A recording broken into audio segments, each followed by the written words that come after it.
ఆధ్యాత్మిక మిత్రులారా, ఈరోజు నవరాత్రుల రెండవ రోజు. ఈరోజు విజయవాడ కనకదుర్గమ్మ మాతకు గాయత్రీదేవిగా అలంకరణ చేస్తారు. మిత్రులారా, మనమందరమే ఈరోజు కళ్ళు రెండు మూసుకొని, చేతిలో చేతులు పెట్టుకొని, కాళ్ళు రెండు క్రాస్ చేసుకొని, అద్దాలు ఉంటే పక్కకు తీసిపెట్టే అందరూ శ్వాసతో అనుసంధానమై ధ్యానం చేద్దాము. మిత్రులారా, ఈరోజు గాయత్రీ మాత పాటను తెలుపుతాను. తర్వాత గాయత్రీ మంత్రం యొక్క విశిష్టతను తెలుసుకుందాము. మిత్రులారా, అందరూ కళ్ళు మూసుకొని ధ్యానంలో ఉండండి.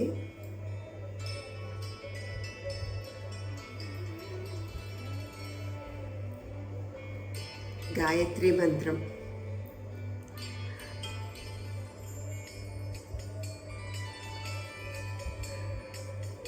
ఓం భూర్భుసువః తస్సవితుర్వరేణ్యం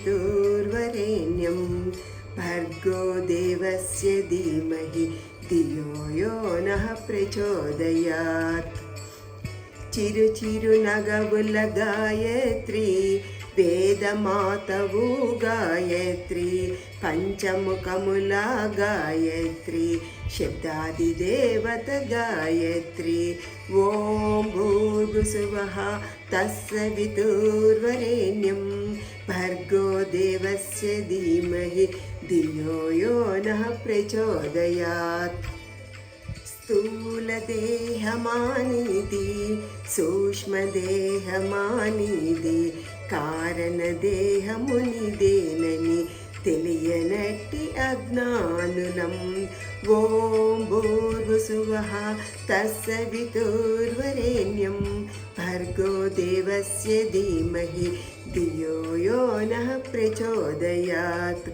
అండము పిండము బ్రహ్మాండముగా నిండిన బీజము నీదమ్మా, ఈ జగమంతా నీలీలా విలాసమేయని ఎరిగితిమమ్మా. ఓం భూర్భుసువః తస్సవితుర్వరేణ్యం భర్గో దేవస్య ధీమహి ధియో యో నః ప్రచోదయాత్. త్రికాలరూపిణి గాయత్రి, త్రిసంధ్యలందున గాయత్రి, త్రిగుణములందున గాయత్రి, త్రిమూర్తి రూపిణి గాయత్రి. ఓం భూర్భువస్సువః తస్సవితుర్వరేణ్యం భర్గో దేవస్య ధీమహి ధియో యో నః ప్రచోదయాత్. శివుడినైనను బ్రహ్మనైనను విష్ణువునైనా శాసించే వేదమాత భగవతివి, శ్రీశక్తి రూపానివి. ఓం భూర్భుసువః తస్సవితుర్వరేణ్యం భర్గో దేవస్య ధీమహి ధియో యో నః ప్రచోదయాత్. ప్రకృతిని శాసించే కాలమానా దేవతవి, ఈ సృష్టి అంతా నిండి ఉండిన విరాట్ స్వరూపానివి. ఓం భూర్భుసువః తస్సవితుర్వరేణ్యం భర్గో దేవస్య ధీమహి ధియో యో నః ప్రచోదయాత్. సంప్రదాయమున గాయత్రి, సర్వకాలమున గాయత్రి, సర్వవేదముల గాయత్రి, సర్వాది దేవత గాయత్రి. ఓం భూర్భువస్సువః తస్సవితుర్వరేణ్యం భర్గో దేవస్య ధీమహి ధియో యో నః ప్రచోదయాత్.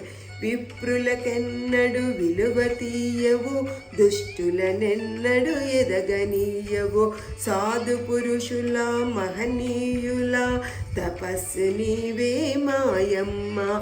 ఓం భూర్భుసువః తస్సవితుర్వరేణ్యం భర్గో దేవస్య ధీమహి ధియో యో నః ప్రచోదయాత్.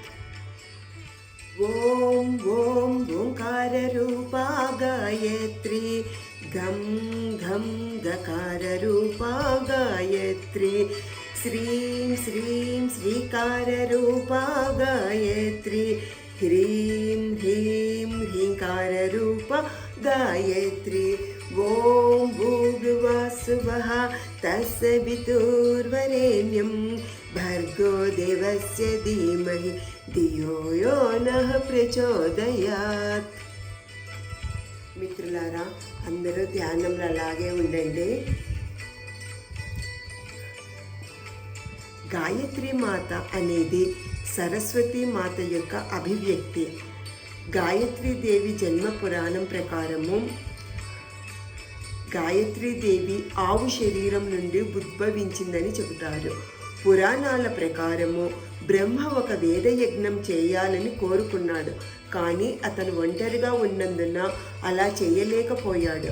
భార్య ఉన్నప్పుడే యజ్ఞయాగాదులు సాధించవచ్చు. బ్రహ్మ సరస్వతీదేవి వద్దకు వెళ్ళి యజ్ఞానికి తన జీవిత భాగస్వామిగా రావాలని వేడుకున్నాడు. సరస్వతీదేవి సావిత్రీదేవి యొక్క గుర్తింపును స్వీకరించడానికి మరియు బ్రహ్మ యొక్క ఖగోళ జీవిత భాగస్వామిగా పనిచేయడానికి సమ్మతించి సరస్వతీదేవి పవిత్రంగా మారడానికి బయలుదేరింది తపస్సుకు. బ్రహ్మ యజ్ఞానికి సన్నాహాలు ప్రారంభించాడు, కానీ సరస్వతీదేవి చాలా కాలం వరకు రాలేదు. బ్రహ్మకు ఓపిక నశించడంతో మరో మహిళ కోసం వెతకడం ప్రారంభించాడు. పక్కనే ఒక పాలపిట్ట నడుస్తుంది. ఆమెను చూసిన తర్వాత బ్రహ్మ ఆమెను ఒక ఆవు ద్వారా పంపాడు మరియు గాయత్రీదేవి ఉద్భవించింది. ఆమెకు బ్రహ్మతో వివాహమైంది. ఆమెతో సంతోషించిన బ్రహ్మ యజ్ఞాన్ని కొనసాగించాడు. గాయత్రీదేవి బ్రహ్మదేవుని భార్య అయిన సరస్వతీదేవి యొక్క స్వరూపము. ఆమె 4 తలలు కలిగి ఉంటుంది. 4 తలలు 4 వేదాలకు నిలుస్తాయని భావిస్తారు. వేదాలకు తల్లిగా, వేదమాతగా గాయత్రీదేవి గౌరవించబడుతుంది. బ్రహ్మ, విష్ణు మరియు మహేశ్వర్లతో సహా హిందూ త్రిమూర్తులుగా గాయత్రీదేవిని గౌరవిస్తారు. ఆమె లక్ష్మి, పార్వతి, సరస్వతీ దేవతల స్వరూపము. వేద దేవతకి అత్యంత ప్రసిద్ధ వేద శ్లోకాలలో ఒకటి గాయత్రి మంత్రం. గాయత్రీదేవిని దైవత్వంగా గౌరవిస్తారు, ఎందుకంటే ఆమె జ్ఞానం మరియు జ్ఞానం కోసం అంతులేని శోధనను సూచిస్తుంది. కాంతియే ఆత్మను ప్రకాశింపజేసే జ్ఞానానికి ప్రతీక. విశ్వామిత్ర మహర్షి మొదట గాయత్రి మంత్రాన్ని చెప్పాడు.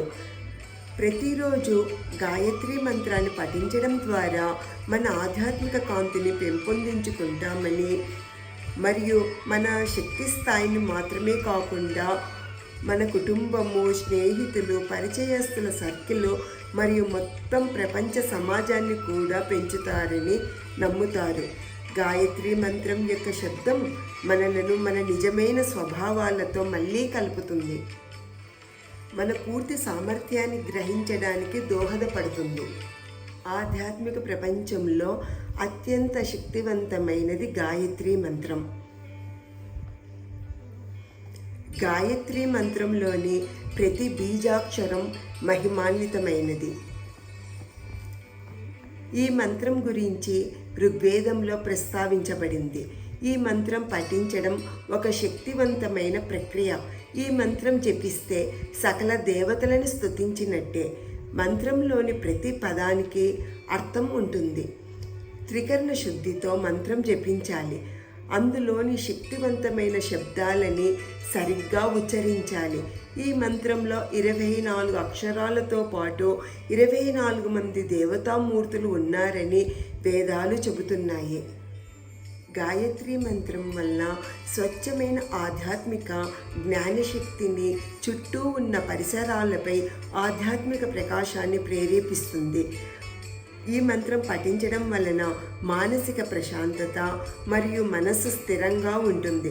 గాయత్రి మంత్రం పఠించినప్పుడు మనల్ని విశ్వంతో అనుసంధానం చేసి మనం ఎంత సమృద్ధులమో గుర్తు చేస్తుంది.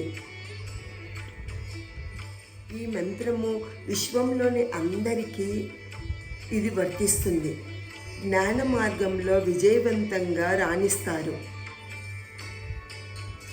హిందూ ధర్మశాస్త్రాల్లో ఆత్మశక్తిని ప్రసాదించే మంత్రాలు ఎన్నో ఉన్నప్పటికీ గాయత్రి మంత్రం సర్వశ్రేష్టమైనది. అందుకే మిత్రులారా, ప్రతినిత్యము గాయత్రి మంత్రాన్ని పఠిద్దామా?